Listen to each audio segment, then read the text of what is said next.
สารพัดสารวีพี่น้องยามนี้ก็เป็นยามฮ้อนแล้วก่อนอื่นเราเอาตอกมาวาง3 เส้นแล้วก็เอาตอกสารมาสานเป็นลายคัดแบบนี้สานเป็นลายคัดแบบนี้แล้วเราก็พับตอกเส้นนี้ลงมา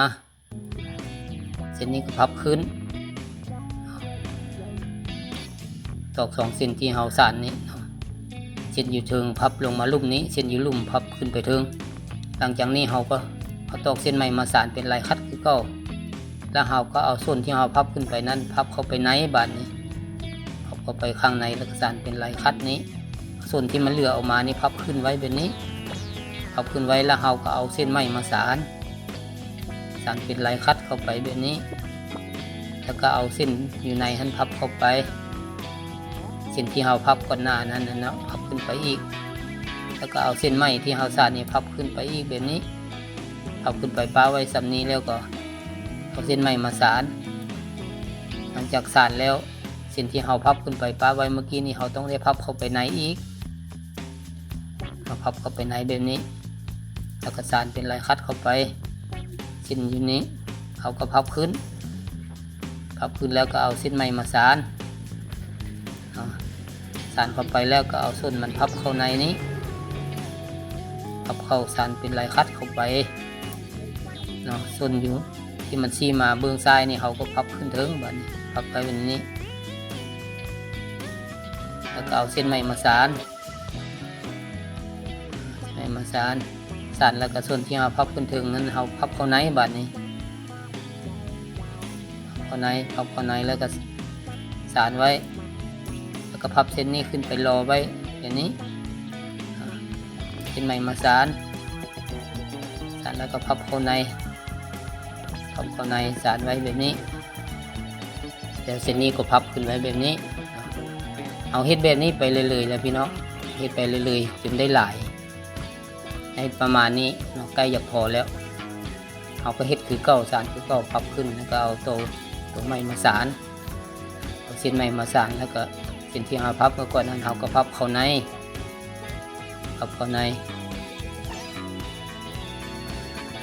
สานเป็นลายคัดเข้าไปหลังจากนี้เอามาดึงตัวนี้เนาะเอามาดึงส้นตอกมันยาวบ่เสมอกันเนาะยาวบ่เสมอกันเราก็มาดึงให้มันเสมอกันอันนี้เราเริ่มสานต่อไปอีกจังหน่อยเนาะเส้นนี้เราพับขึ้นแล้วก็เอาเส้นใหม่มาสานแล้วก็พับเข้าในสานเข้าไปแบบนี้เอาเส้นนี้พับขึ้นหลังจากพับขึ้นแล้วเราก็เอาเส้นนี้ม้วนเข้าในเลยบัดนี้เราไม่ได้เอาเส้นใหม่มาสานอีกแล้วเพราะว่ามันพอแล้วส่วนเบื้องนี้เราก็พับขึ้นมาเลยพับขึ้นมาเลยสานเป็นลายคัดเข้ามาแบบนี้นี่2 ข้างเราม้วนขึ้นไว้หมดแล้วบัดนี้อันนี้เราก็มาสานลายคัดธรรมดาสานขึ้นไปอีกจาก3 เส้นเนาะให้มันเป็น6 เส้นเอาหมายความว่าเราได้แล้ว3 เส้นห่างๆนี่นะแล้วเราก็มาสาน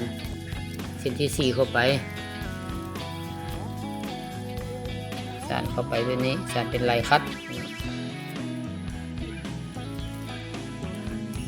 จัดแปลงให้มันว่างมันเสมอกัน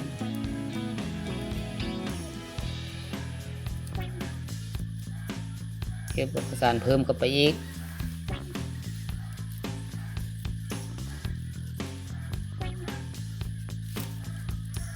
เอาเก็บง่ายเอาสานง่ายเป็นลายคัดนี่เอาสานง่าย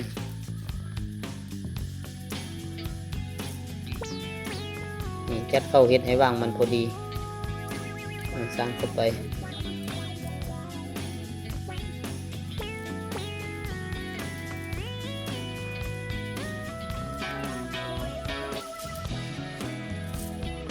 สานเข้ามาจัดเข้าเนาะจัดเข้าให้มันเสมอกัน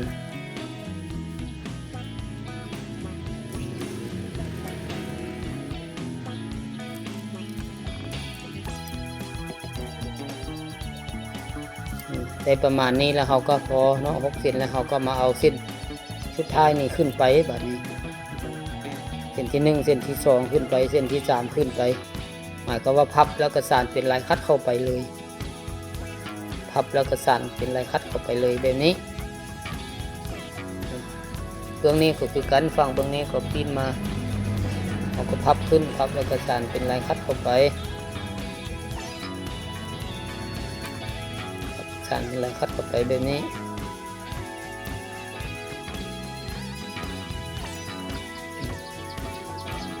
ในประมาณนี้เรายังจะได้สานต่อขึ้นไปอีกแต่ว่าเอาเส้นนี้เนาะเส้นอยู่เกมมันนี้พับขึ้นแล้วก็พับเข้าในบัดนี้พับเข้าในหมายความว่าเอาส้นมันสานเข้าไปในหลังจากเราพับขึ้นแล้วเราก็พับเข้าในแล้วเอาส้นมันสานเข้าไปในโดยที่บ่ได้ตื่นตอกอีกโดยที่ว่าเราเอาส้นเก่ามันนี้สานเข้าไปทางในเลยเอาเจ้าโบสานไปสุดก็ได้เนาะให้มันเลยเครื่องกลางไปหน่อยนึงสัก3-4 เส้น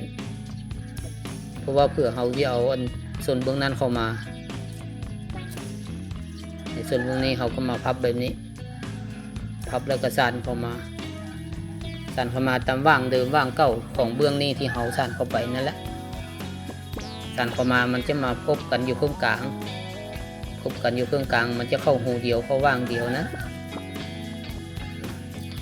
แล้วก็เอาส่วนเบื้องหนึ่งในลงลุ่มส่วนเบื้องหนึ่งขึ้นเทิงถ้าว่าจัดพวกครับเขาก็ปีนมาฝั่งนี้เขาก็มาจัดมาเปลงให้มันเลื่อมกันจาก2-3 เส้นเนาะมันซ้อนเขาว่างเดียวกันแล้วเขาก็เอาเส้นไหมนี้เส้นไหมอยู่เข็มสุดนี่นะเขาพับเข้าไปอีกพับเข้าไปเพื่อเขาจะสานเข้าไปอีกเห็ดคือเมื่อกี้นี้เส้นที่อยู่เข็มหมูนี่เขาพับแล้วก็สานเข้าไปเป็นลายคัดสานเข้าไปให้มันเลยเครื่องกลางไปน้อยนึงเขาบ่ต้องสานไปสุดเพราะว่าเขาจะเอาเบื้องนั้นเข้ามาประกบสิกันเข้ามาว่างเดียวกันนั้นเบื้องนี้เขาก็ปีนมาแล้วก็พับสานเข้าไปอีกสานเข้าไปส่วนตอกแต่ละส่วนของ2 ส่วนนั้นส่วนหนึ่งแล้วเอาออกมาฟักเบื้องถึงเส้นหนึ่งก็เอาลงไปฟักเบื้องลุ่มแต่ว่าอยู่ในว่างเดียวกันนั่นนะเนาะนี่หลังจากนี้เขาก็พับเอาเส้นไม้สานเข้าไปอีก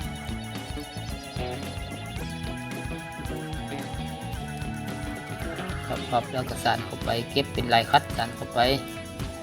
ให้มันเลยเครื่องกลางไปน้อยนึง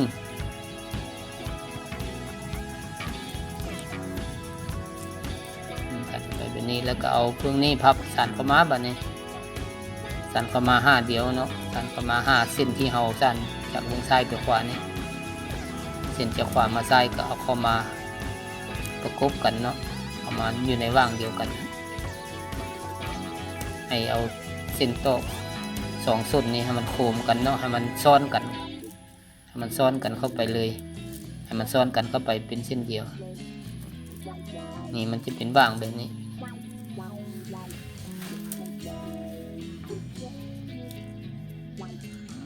เอามาจัดแปลงมันทับแน่เนาะให้มันวางเสมอกันส่วนเบื้องนี้เราก็ต้องเก็บเนาะส่วนตอกตัวตรงกลางนี่เราต้องพับสอดเข้าไปทางในนี้เราเก็บส่วนตอกให้มันเกี่ยวกอดเอาเส้นที่อยู่เข็มนี้พอให้มันรุดออกเส้นที่อยู่เข็มนี้พอให้มันรุดออกเพราะว่าเราเอาเส้นนี้เกี่ยวเข้าไว้เส้นนี้สอดเข้าไปแบบนี้แล้วก็ดึงเข้าไปแบบนี้เนาะหมายความว่ามันได้เกี่ยวได้ยึดเอาเส้นอยู่เข็มนั้นไว้แล้วในประมาณนี้เรามาตัดส่วนตัวนี้ออกเนาะตัดส่วนตัวที่เราสานเข้าไปเมื่อกี้นี้เนาะยังเป็นส่วนยาวมันนี่เราเอาไว้ใส่ด้ามมันแบบนี้ในประมาณนี้เราก็ไปหาด้ามมันมาใส่เนาะเอาไม้มาเฮ็ดเป็นตะขอแบบนี้ไม่ด้ามมันมาเฮ็ดเป็นตะขอแบบนี้แล้วเราก็เอาเข้าตามว่างนี้เนาะเข้าตามว่างกลางนี้สอดเข้าตามว่างนี้เลยมันพอดีกันเลยเนาะเราก็เฮ็ดเป็นตะขอไว้เฮ็ดเป็นว่างมันพอดีกันแล้วเราเอาตอกเส้นหนึ่งมาวางแบบนี้ตอกเส้นหนึ่งมาวางแบบนี้แล้วเราก็เอาตอกสุ่มที่อยู่พื้นอยู่ลุ่มเนาะสุ่มที่ว่าอยู่ตรงลุ่มมาเอาขึ้นมาถึงแล้วก็มาสอด สานเข้าไปแบบนี้เส้นที่อยู่ลุ่มเขาเอาขึ้นมาถึงเนาะเส้นอยู่ถึงนี่เขาป้าไว้ซะก่อนแล้วเขาจึงสานข้างหน้าเขาปีนด้านเขาจึงค่อยสานเนาะเขาเอาเส้นอยู่ลุ่มสานขึ้นมาก่อนนี่เขาเอาเครื่องกลางแล้วก็เอาแขมเบื้องนี้แล้วก็มาเอาแขมเบื้องนี้ไว้นี่เอายึด2-3บ่อนไว้เพื่อเฮ็ดให้ด้ามมันเสมอกันบ่ให้มีบ่อนใดเข้าโพดออกโพดแล้วบ่ให้มีบ่อนใดขึ้นโพดลงโพดอย่างที่นะนี่เราเอา3เส้นหลังจากเราได้3เส้นเครื่องกลางกับ2ขอกแล้วเราก็เริ่มม้วนเลยเริ่มสานเลยเอาเส้นใดก็ได้บัดนี้เราต้องได้เอามือประคองไปนำพี่น้องเส้นเตาะมันสิฮักเราก็ใส่น้ำเด้ออย่าลืมใส่น้ำแล้วเส้นเตาะมันจะอ่อนนี่เขาก็สอดไปแบบนี้เอาเส้นอยู่ทางลุ่มมันขึ้นมาถึงเส้นอยู่ถึงเขาป้าไว้สักก้อนเนาะเส้นอยู่ลุ่มขึ้นมาแล้วก็สอดเข้าในเส้นสานเขานี้สอดเข้ามาแบบนี้เขาขึ้นมาแล้วก็สอดมาแบบนี้สอดแล้วก็ดึงให้มันเกี่ยวกดเอาด้ามจับนั่นไว้เนาะนี่หลังจากแล้วเบื้องนึงแล้วเขากลับมาอีกเบื้องนี้เขาก็ปีนฟากถึงนี่ลงให้มันเป็นเบื้องลุ่มเขาปีนทางถึงนี่ลงให้มันเป็นเบื้องลุ่มแล้วเขาก็มาเฮ็ดคือเก่าเอาตอกมาวางแบบนี้แล้วก็เอาเส้นลุ่มมันขึ้นมาแบบนี้นี่เอาแขนเบื้องนี้ก่อนสอดเข้าไปหลังจากนี้ก็มาเอาส้นเบื้องนี้แขนเบื้องนี้สอดเข้าไปแล้วก็ดึงไว้แบบนี้แล้วก็เอาเครื่องกลางเอาเฮ็ด3บ่อนแล้วมันจะได้ความเสมอกันด้ามจับด้ามบีนะมันจะบวกขึ้นโคตรลงโคตรมันจะพอดีกันเนาะเอาพยายามสอดไปหมดทุกเส้นเลยสอดไปหมดทุกเส้น2ฟากเนาะ2ฟากสอดหมดทุกเส้นแบบนี้เนาะแล้วเราก็มาเก็บผลส่วนตอกที่มันแตกมันหักออกมาหน่อยนึงนี่เราก็เก็บเนาะหรือจะเอาไฟเซตมาจุดก็ได้ผลมันเป็นส่วนฝอยๆมันนี่เนาะตัวเส้นใหญ่มันเราก็ตัดออกเส้นน้อยเส้นฝอยมันเราไฟเซตมาหล่นเอาก็ได้เส้นใหญ่มันนี่เราก็ตัดออกแบบนี้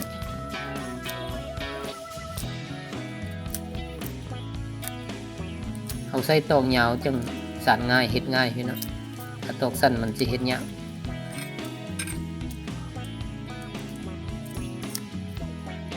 อันนี้เป็นการสานพัดหรือว่าสานวีหลายคนกันหลายเฮ็ดเนาะเฮ็ดรูปทรงแตกต่างกันไปอันนี้ค่อยมักเฮ็ดในนี้เนาะอันนี้ก็ถือว่าสานสำเร็จแล้วพี่น้องสานพัดสานวีนี่ใส่พัดใส่วีได้เลยนี่ยามฮ้อนแล้วพัดเย็นสบายสำเร็จแล้วพี่น้องใส่พัดใส่วีเย็นสบายพี่น้อง